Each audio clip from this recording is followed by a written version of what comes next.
હું દીપાલી ઠક્કર આજના વિડીયોમાં નવરાત્રિ એટલે નવ દુર્ગાની ઉપાસનાનો પર્વ વિશે જણાવું છું. નવરાત્રિ એ શક્તિ પૂજાનું પર્વ છે. શારદાકીય નવરાત્રિમાં દુર્ગા પૂજા મહાપૂજા તરીકે ઓળખાય છે. આ 9 પુણ્ય રાત્રિઓ દરમિયાન 3 દેવીઓ પાર્વતી, લક્ષ્મી અને સરસ્વતીની પૂજા કરવામાં આવે છે, જેને નવદુર્ગા કહેવામાં આવે છે.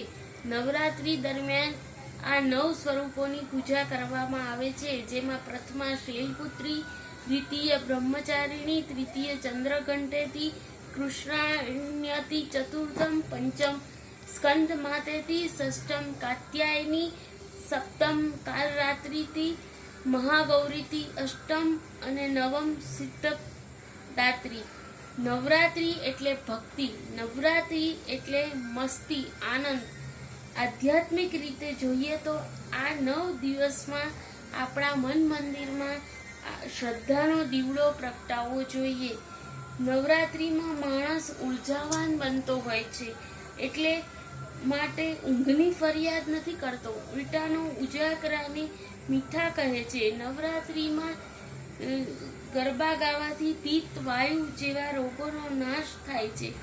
આ ઉપરાંત લોકો મંદિરે ચાલીને જાય છે, જેથી પરસેવો વળે છે, જેનાથી નેગેટિવ ઉર્જા પરસેવા મારફત બહાર નીકળે છે. બસ, થેન્ક યુ.